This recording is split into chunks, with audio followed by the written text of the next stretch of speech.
Ya llevamos un tiempo escuchando noticias como una inteligencia artificial derrota a un maestro mundial de ajedrez o de Go o de no sé qué juego dificilísimo, o una inteligencia artificial compone una pieza al estilo de Bach que los expertos no pueden distinguir de una auténtica, o pinta un cuadro de Rembrandt, o ayuda a la conducción de coches autónomos, o es capaz de distinguir rostros de criminales, o yo qué sé, mil cosas. Pero en todas esas noticias, ¿qué quieren decir con inteligencia artificial? Y sobre todo, ¿cómo funciona esa cosa?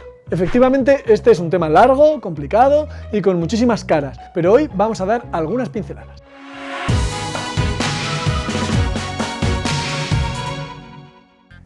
La inteligencia artificial, así en general, se suele definir como la capacidad que tienen artilugios artificiales, como por ejemplo un ordenador, de realizar tareas propias de una inteligencia humana. Es verdad que las cosas están cambiando y a veces la gente se plantea que una inteligencia artificial no tiene por qué parecerse del todo a una inteligencia humana. Pero esa es una cuestión complicada, así que nos quedamos de momento con la definición habitual. La cosa es, ¿qué significa eso de las tareas propias de una inteligencia humana? Bueno, si consideramos la capacidad de cálculo, entonces eso sí, las máquinas la tienen. Si consideramos la capacidad de memorizar datos, pues también. Conforme los ordenadores fueron siendo más capaces, también se fueron atreviendo con cosas más de humanos inteligentes. Juegos complicados como el ajedrez y otros, para los que podían crear ciertas estrategias apoyadas sobre todo en su capacidad de cálculo y de memoria. Poco a poco se iba avanzando en el terreno de la inteligencia que las matemáticas iban logrando, pero claro, hay cosas demasiado humanas que quedaban fuera del alcance de la inteligencia artificial, como por ejemplo la capacidad de aprendizaje, la creatividad o la autoconciencia. La inteligencia humana es probablemente más que esas tres cosas, pero si una máquina las logra, no está nada mal, ¿no os parece? La autoconciencia de momento está lejos, es una cosa más bien de la ciencia ficción, pero bueno, ya sabéis que los artistas van siempre un paso por delante de los científicos en muchas cosas y quizá un día lleguemos a ver máquinas que ahora mismo solo encontramos en las pelis, en los videojuegos, en las novelas o en los cómics. Lo de la creatividad es más dudoso. Hay algoritmos a los que podemos empezar a atribuir ciertas formas de creatividad y es un terreno en el que se está trabajando mucho y en muchos ámbitos distintos. Pintura, matemáticas, escritura, música e incluso humor. Ya hay ordenadores que son capaces de producir arte creativo o de inventarse chistes y es un tema interesantísimo. Pero el 90% o más de las ocasiones en las que oís hablar de que una inteligencia artificial ha hecho tal o cual cosa, normalmente estamos en el terreno del aprendizaje. Y eso es un tema en el que hay avances espectaculares. Se llama aprendizaje automático o machine learning y hoy por hoy es prácticamente sinónimo de inteligencia artificial. Pero ¿cómo lo definiríamos? El aprendizaje automático, el machine learning es un conjunto de técnicas mediante las cuales un algoritmo que tiene que realizar una tarea es capaz de modificar su propio comportamiento basándose en los datos de que dispone o en lo bien o mal que lo haya hecho en el pasado o en lo que le digan otros que está bien o mal hecho. Vamos, lo que se dice aprender de toda la vida. O sea, vaya, que esos algoritmos son capaces de aprender de sus errores, no como esa gente que lleva 25 años apuntándose al gimnasio el 2 de enero y desapuntándose el 5. Hay montones de algoritmos de aprendizaje automático que nos rodean cada día, que son cada vez mejores y que son un tema de estudio hot total.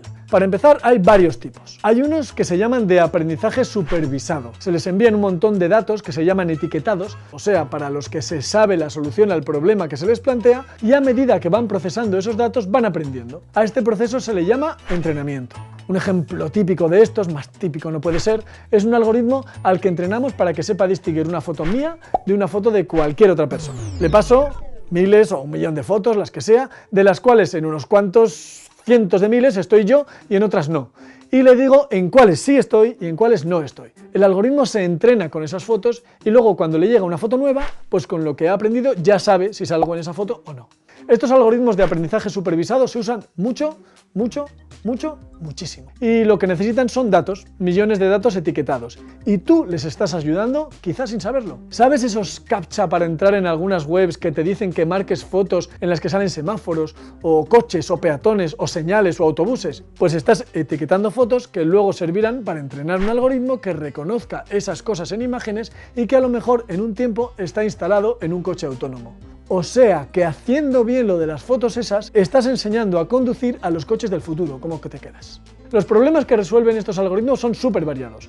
reconocimiento facial, reconocimiento de voz, de huellas digitales, coches automáticos, en fin, 1000 cosas, muchas más cosas de las que te imaginas, la verdad. Otro tipo de algoritmo de aprendizaje automático son los no supervisados. Estos no entrenan como los anteriores con datos etiquetados.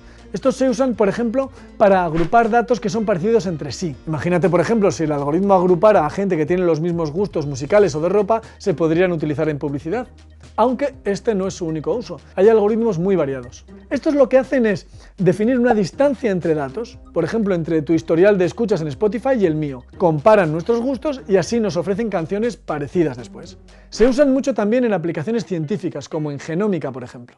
Luego están los semi-supervisados. Claro, no va a haber supervisados, no supervisados y ya está. No, aquí no somos binarios, my friend. Este lo que hace es que cuando tenemos pocos datos etiquetados, por lo que sea, consiguen unos pocos y usan aprendizaje supervisado para etiquetar más datos por una parte y luego esos los usa en otro modelo de aprendizaje supervisado para resolver el problema que tengamos. Y finalmente, otro tipo de aprendizaje automático muy usado es el aprendizaje por refuerzo. Este actúa por prueba y error y se usa mucho para aprender a jugar, por ejemplo. En estos casos hay un concepto de recompensa que te dice cuándo lo has hecho bien. Por ejemplo, ganar la partida. Así que el algoritmo se queda con unos parámetros de una partida, por ejemplo, los movimientos que ha hecho, las decisiones que ha tomado, y si el resultado es que gana, esos movimientos los usará con más probabilidad en las próximas partidas. Y si le llevan a perder, pues los usará con menos probabilidad. En aplicaciones científicas se usan muchísimo estos también. Para realizar estos tipos de aprendizaje hay muchas técnicas. Hay algoritmos específicos que se utilizan para cada problema en particular o que se mezclan para conseguir mejores modelos. Entre los más famosos y utilizados, os los menciono para que podáis hacer una búsqueda por internet si os interesan los detalles, están algunos que tienen que ver con estadística y probabilidad clásicas, como algunos de regresión lineal, regresión logística, métodos bayesianos, etc. Otros son árboles de decisión, en los que vas dirigiéndote por una rama u otra según vas tomando decisiones. Por ejemplo, Random Forest, que está muy bien. Se generan varios árboles de decisión con partes de los datos y se analiza el resultado de cada uno de ellos, cuáles han sido las decisiones más comunes, qué vota la mayoría de los árboles, etc. Es muy chulo.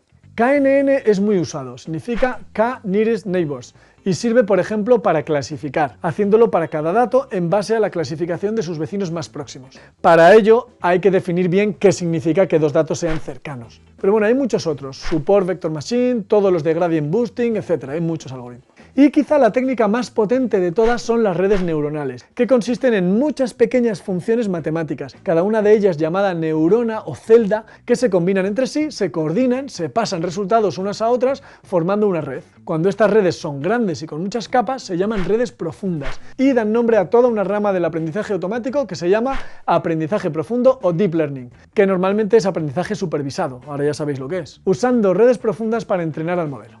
En fin, ya veis, montones de técnicas en las que la comunidad científica está súper activa, sobre todo porque las aplicaciones son muchísimas, algunas muy transformadoras. Hay algoritmos que hacen cosas increíbles. A mí, por ejemplo, los de traducción automática, que son cada vez mejores, me dejan flipado. O muy útiles, el reconocimiento de voz, por ejemplo.